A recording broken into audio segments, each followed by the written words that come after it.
What's up, guys? Welcome to another episode of the Tactics Con podcast. I'm your host, Stuart Amidon. For more information about the Tactics Conference, you go to tacticscon.com. Today, we're hanging out with Nathan Anderson, the documentary legend. I don't know about that. Well, close enough. Nathan, thank you so much for hanging out. We're at Fight Laugh Feast, so if you hear a din in the background, that's what's going on right now. Nathan, you've produced 3 documentaries. I just learned about the third like 5 minutes before this started. Yeah. So I back in 2020, I released On Earth as It Is in Heaven, which was my first film that kind of explores the idea of an optimistic eschatology. And I after that, 2021, I started filming for Teach All Nations, which was my second film. That's awesome. Which actually, the Teach All Nations is a docu-series, so it's a 5-part. That's 30, right. 40 minute. I remember it released on Lore whenever it first came out. Yes, I remember that. That's how Lore kind of like broke the ice to everybody, was with your documentary series. I remember that, yes. Yeah, and then my third film, which I released this year, is called Honor the Sun, and that's like an hour and a half, so it's kind of a normal length documentary. And that kind of goes into the whole area of kind of faith and politics, which is kind of the theme a big here. Theme where we're at right now. Yeah, that's awesome. So Honor the Sun, Faith and Politics, Teach All Nations. Where does that hone in? What's that? Well, Teach All Nations, so coming from this first film of an idea of an optimistic eschatology, basically an idea that, maybe we have a long way to go. Maybe things might be better in the future than just the doom and gloom that many tend to expect in the church and outside of the church these days. Right. And Teach All Nations was just kind of a way to go, well, if that is true, how does that look practically in areas like, the family or in politics as well, even. So I kind of touched on that briefly, but Honor the Sun was kind of just a deeper dive into that issue, I guess. But yeah, Teach All Nations, we have an episode on the family, on economics, and on a number of different more practical Christian worldview issues. Where do people go to find your docs? Well, onearthfilm.net is my website, and there's links to most things there, but you could just also type the names into YouTube, On Earth as It Is in Heaven, and you can find it there. But it's also available on Wrath and Grace Ministries app, the Relearn app. Well, obviously, Teach All Nations is on Lure. So it's at a number of different places. I'm probably leaving some people out. Sorry about that. That's okay. We can add them after the fact. There's a number of different places where you can find them, and we'll also just type it into YouTube and it'll come up. Eventually something will pop up. So everything also lives on YouTube too. That's right. Yeah. I got it. So what got you into documentaries? Because that seems to be like a heavy lifting type of work. What made you want to pursue that? That's a very good question. I really wasn't even involved with anything related to film or photography until like 2016. Really? Yeah. I wasn't very involved in that at all, and got a camera. My wife is a photographer, so she was kind of had a bit more interest in those things, but I hadn't done anything along those lines. And grabbed a camera in 2016, started making short videos and a few different things, and tried to make a short little documentary just talking about my parents and their ministry in 2016. And after that, I was interested in this whole issue of eschatology and postmillennialism. Okay. And you said, let's make a documentary about it. Well, more than that, I live in Chile. I live in South America. Okay. And there was not a lot of material available on that subject in Spanish. Oh. And so my original idea for the film was to do a film in Spanish, interview a few pastors, a few people I knew down in Chile, and put together the film. And so that was like in 2017, I remember. Yeah. Or it might have been 2018, but when I started kind of running around trying to do that, and I did a bunch of interviews actually, but I was just learning how to use cameras and audio and lighting, and so it was... I know about this life. It was... So I made all these mistakes with those interviews. So one of the interviews... I did with a pastor. It great content. He did a great job. but I had these same lights, but I didn't know about daylight, the window light coming in. I put this weird brown filter that came with them on it, and it just ruined the color, the mixing of the lights and all that. And so I was like, man, I can't use that. And then another interview we did with another pastor, and it was great. He did a great job, but we were right by a road, at a church office. And you had all the traffic. And all this traffic. And so all these different interviews I did had all these problems. And I was like, man, I'm going to have to reshoot all of these. Yeah. But then we had a chance to travel to the States, and I was able to interview Doug Wilson and Steve Gregg and a few other guys while I was in the States. Yeah. And then I was like, well, I have all these interviews. I might as well just do it in English. Yeah. And the other problem was when I went back to Chile, we had some political issues that made it a lot harder to travel for a while. Oh, really? And so I was still thinking I was going to reshoot these interviews, but then it was like, no, you're not going anywhere for a while. Oh, snap. And so all that led me to shift gears, and instead of doing a film in Spanish, I rewrote the narration parts for English, and I just took those interviews I did in English and put together the film. So that's how it kind of ended up making it out there. Because, I mean, to me, I was not even really thinking that it was something all that necessary. I mean, you got the guys here at Cross Politic and other guys doing a bunch of great work, Darren Doan and Marcus Pittman and there's a lot of Postmill filmmakers that have some great stuff. So I wasn't even really thinking along the lines of, well, we need another, documentary on this subject. But it just so happened that I released it in English, and it gained a wider audience than I expected. Yeah, and it just kind of took off. It's amazing how the Lord works. Yeah. We own a marketing and production company by accident, is what I like to tell people. I had kids, they needed to eat, somebody let me borrow a camera, and my story's a lot like yours. You're learning as you go, and you realize, oh, I shot this wrong. We have to do this again. Yeah. Or wait. And then you learn in advance, and over time you kind of figure it out more and more. So that's cool, man. So did you go back and re-release in Spanish as well? Well, what I did, so I released it in English with subtitles in Spanish. But I gotcha. Then last year I went back and dubbed it into Spanish, and I also dubbed most of Teach All Nations into Spanish as well. So that was cool. Kind of cool, kind of coming full circle and finally doing what I originally planned on doing. It's amazing how the Lord works that out. Yeah. He's like, okay, you're going to do that, sure, but there's some other things along the way that you're going to pick up. Yeah. That's 100%. Yeah, that's great, sure. man. So what projects are you working on right now? Like, are you got anything cooking? Well, that's a good question. So I have a project that I want to do on the subject of theonomy and Christian Reconstruction. I'm listening. And so I've shot some interviews for it. I've had a lot of other issues I've had to deal with this year that aren't, film related. Yeah. Just helping my parents out with some stuff.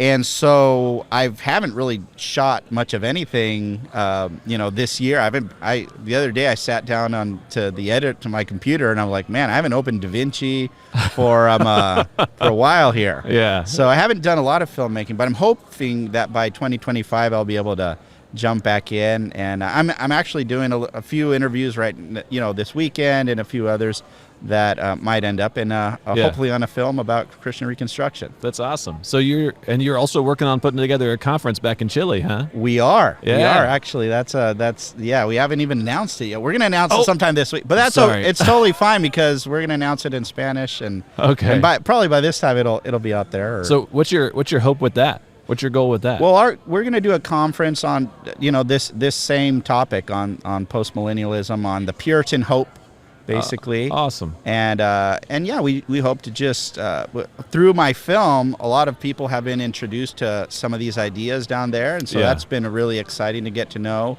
them. And we live in a small town.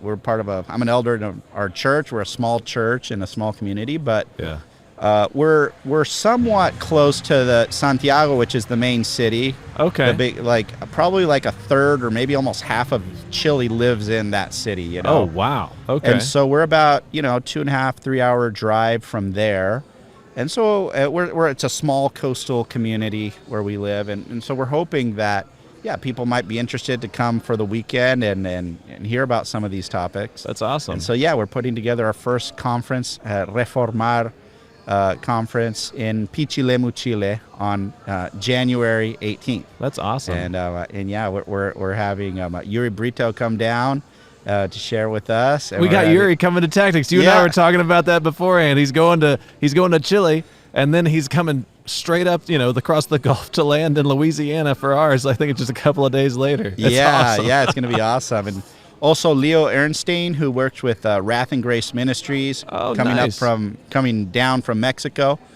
to spend some time with us. And so, yeah, he's also a great guy, filmmaker as well. Yeah. So, yeah, we're very excited for this first conference. I am encouraged because based on everything that you're telling me right now, it looks like the main thing that you're facing is trying to work where you are, trying to reach the people in your city, in the surrounding area in Chile. And then the Lord says, hey, I see that you have this fruit here. Let me expand it. Let me give you more opportunities that you didn't see that were coming. And I think that's awesome, man. I think that we can learn a lot instead of trying to aspire for some great acclaim, just focusing and being faithful with what God's put right in front of us. Here's where we are. These are my people. This is what I'm fighting for. I think that's a good thing. So, well done. Thanks, well brother. done on that. Yeah. That's always amazing too with the people that I've met, because I think one of the best things about the projects that I've been able to do. I was counting the other day. I think I've done I've been able to conduct 30 interviews doing these films. Yeah. And it's just been amazing to meet all these people like George Grant or Doug Wilson or other brothers that have Gary North, who've done all this amazing work, and just see how they have all been faithful in the area that God raised them up in, and that how that faithfulness just over time produced tremendous fruit. A lot of these guys are the reason that all of us are here today. Even right. I mean, I'm just blown away by this conference. I was at the first one in 2020 on the soccer field. On the soccer field. We were there too. Yeah. Oh snap! Oh man, that's awesome. And we were traveling. Me and Fabian, who's here with me, were traveling, and there was all the COVID restrictions and all that other craziness, and to see all the people here is just amazing. That the brothers, the Cross Politic brothers, have done a great job to keep this all going. Amen. And just I guess the fruit of a lot of this movement and what's been happening these last few years is very encouraging. Yeah, well, and it's just like you said, it's guys who said, hey, here's what the Lord has given me. I'm going to be faithful right here first.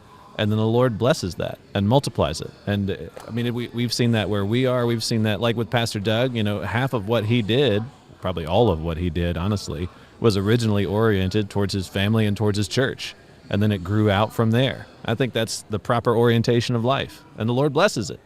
Yeah, no, exactly. I think that, for me, and in this case, it's like I've just tried to, the best I can, influence the community I'm in, influence the people around me. Yeah. And a lot of these other things are just things the Lord has brought along at the right time. You got opportunities. That's great, man. Yeah. So you got stuff coming. You got more stuff you're working on in the future. You got 3 great documentaries in the past. What does the creative brain of Nathan Anderson look like? Like in general, if you were to say my creative process looks like this, what would you say? Well, the first goal I had was to make these films was, one, I didn't have really any money. So like anybody who's doing docs. Yeah, because it's like, okay, you can produce a documentary by hiring 10 different people to do 10 different jobs surrounding this.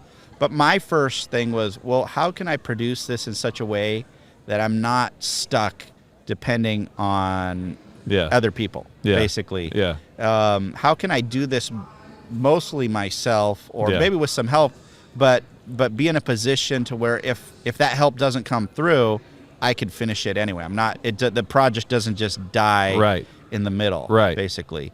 And so, everything I was doing, I tried to orient it along those lines. And so, yeah, it was just trial and error, seeing what I could do, and just doing the best I could with what I had, and trying to be creative along the way with that, I guess.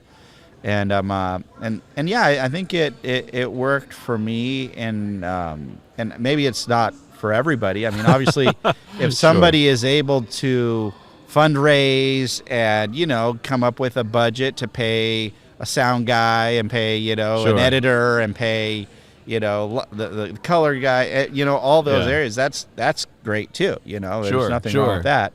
But my particular situation was I had to figure out how to do all these things myself. Your first doc, you said it cost you $300. Yeah.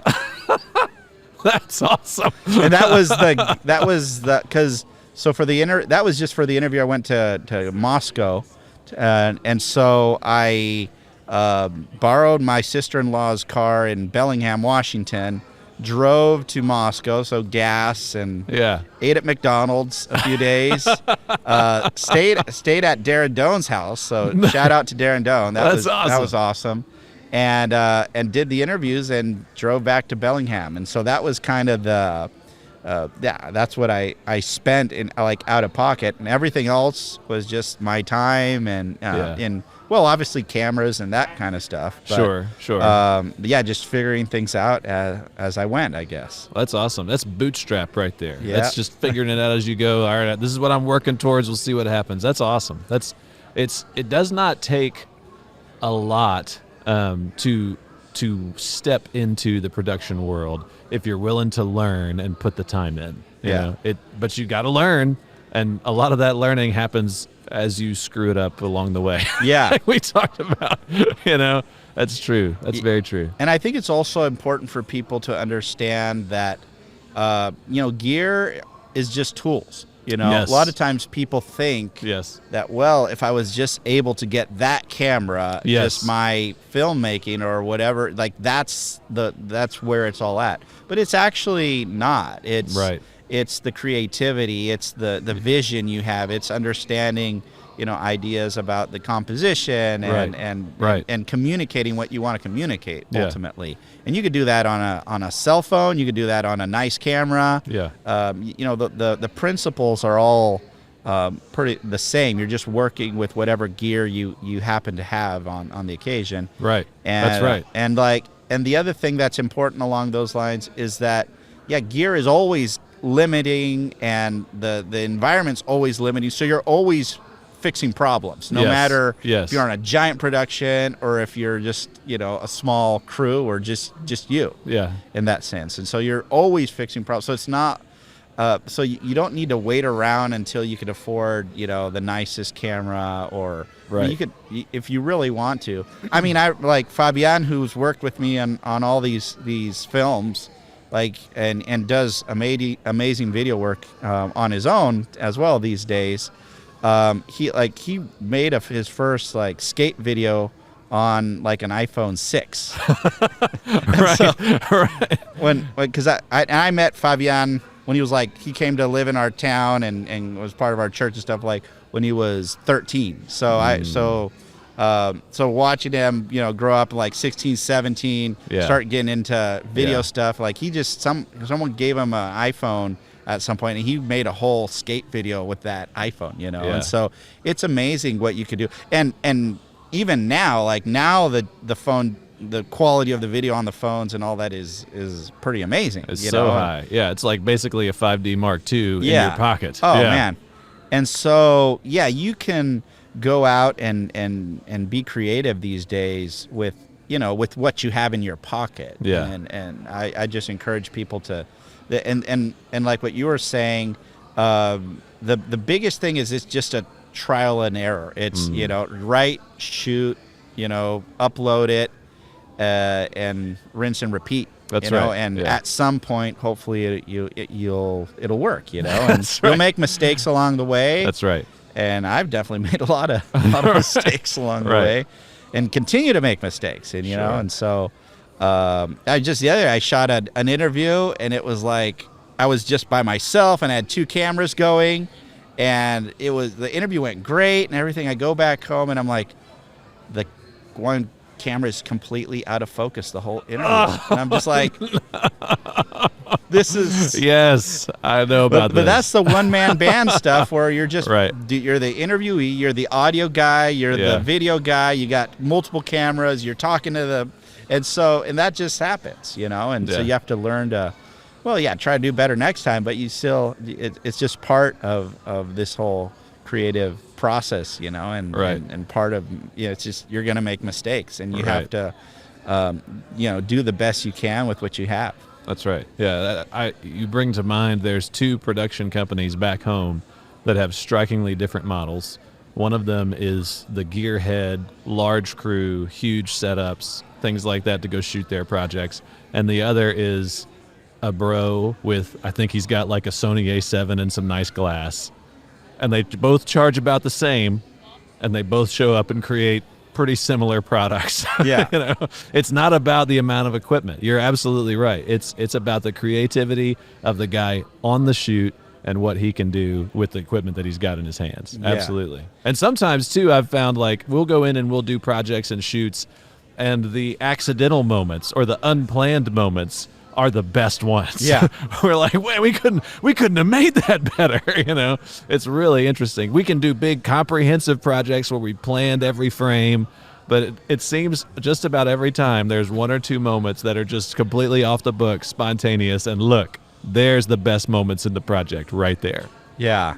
No, I'm thinking back also to when we did our On Earth as It Is in Heaven. So the final scene of the movie, it has, like, we have a Volkswagen van, and shots going along the side of that, and actually my friend Fabian was just hanging out the back of my truck with the gimbal, yes, and just like trying to hold on to the truck somehow, because he was in the pickup in the back. Yeah, we didn't have him strapped in there or anything, and we're on this dirt road just like bouncing along, and then all of a sudden out of nowhere this group of, like, I don't know, 15 horses just start galloping, like, I don't know if they're wild horse or whatever, but they just gallop right next to us, and he just turns around and gets that shot, and that shot ends up being in the film. And it was like, we couldn't have planned. I mean, I guess you can, obviously, but you'd have to get some kind of coordinator and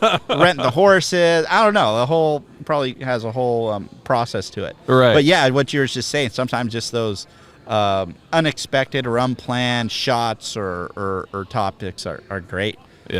Yeah, absolutely. Man, Nathan, thank you so much. I'm so glad we finally got to do this. You and I met last year at, I think it was Grace Agenda, right? Yeah. Yeah, so I'm glad we finally got to hang out and sit down and have a longer conversation. I really appreciate you. Where can people go to find more about you and about the projects that you create? Yeah, my website for the film stuff is onearthfilm.net, and then you could also just on Facebook and Twitter, Nathan Anderson. You guys can follow me there as well, and I'll be releasing some information, hopefully, about that. And probably in 2025 we'll be diving in more on that next film project I want to do. But yeah, that's where you can find more about my projects. That's awesome. Nathan, thanks so much again. Guys, thanks so much for listening to another episode of the TacticsCon podcast. For more information on the conference, go to tacticscon.com. We'll see y'all next time.